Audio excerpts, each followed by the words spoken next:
Witches, pumpkins, ghosts and devils, costumes, where did it all start and why? Welcome to Astral-TecT.V. This special hopes to explain the origins of Halloween and how it started.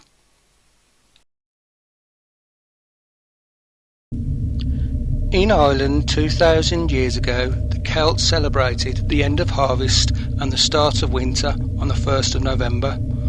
The night before, on the 31st of October, they believed the spirit world and the living world crossed. Druids, Celtic priests, built huge bonfires, crops and livestock were killed and offered to their gods.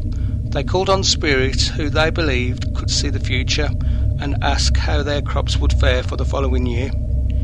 In Wales, the Welsh Druids, known as the Calan Geff, opened ancient burial mounds as they saw them as portals to the dead and believed they could communicate that way.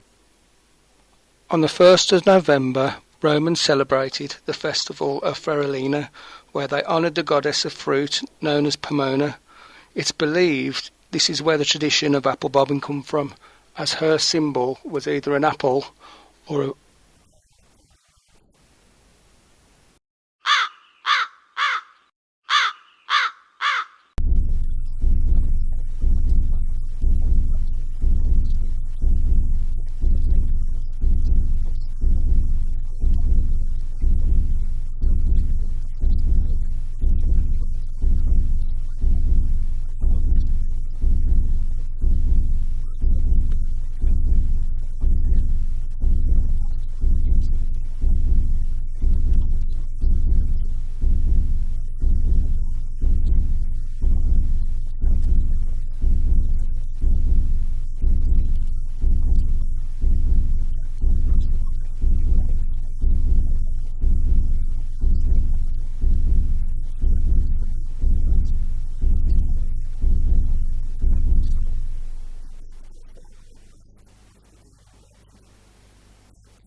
Once this amnesty was reached, the devil found Jack once more and was ready to take him to hell.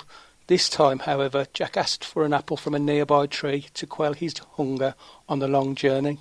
While the devil selected an apple, Jack carved 4 crucifixes on the bark of the tree, trapping the evil being within its branches. On the condition that Jack will not go to hell, Jack once again offered the demon his freedom. Once again there was little choice but to submit to the man's wishes. Stingy Jack continued the rest of his life, safe in the knowledge that he had outsmarted the devil, not once, but twice. Many years of alcoholism finally took their toll. It seemed that Stingy Jack could outsmart the devil, but he could not outsmart death. When he found himself standing in the front of the pearly gates of St. Peter, he was turned away. Heaven, as many people know, would not welcome a lying, deceitful drunk. Undiscouraged, Jack headed towards hell, where his nemesis was biding his time to get revenge. Satan also refused him entry, citing the agreement they'd made when Jack was very much alive. Although neither heaven nor hell allowed Jack entry, Satan did grant one last wish to Jack, who asked for an ember from the fiery depths to give him a little light while he wandered the world in darkness. Satan picked one small red-hot coal and gave it to Jack to carry his burning ember. Jack found a turnip and hollowed it out, turning it into a makeshift lantern.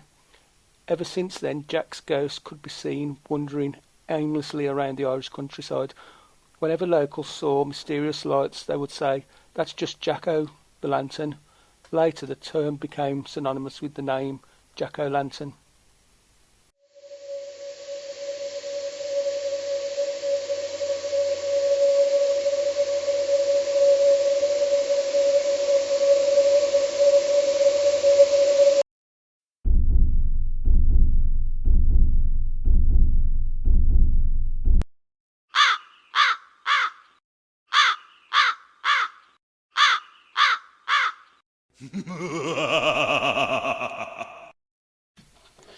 In Ireland and Scotland, as part of the Shewin festivals in the 20th century, there was a practice known as guising. This was when a person had a costume and told a joke or poem. The tradition of dressing as a ghost or monster was to scare off the Sidhe. The Sidhe were evil fairies who loved to cause crops to die and could cause fires in people's homes.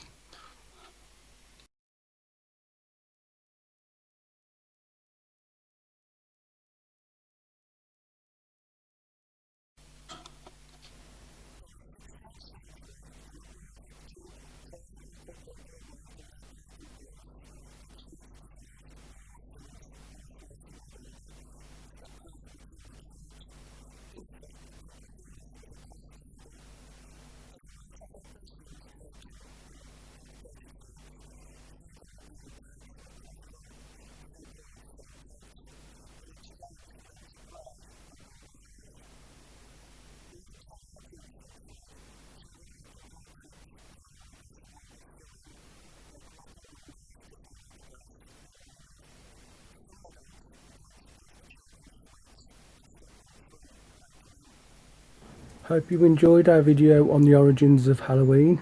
If you did, don't forget to subscribe to us, and we'll see you in the next episode of Astral-TecT.V. Until then, happy hunting.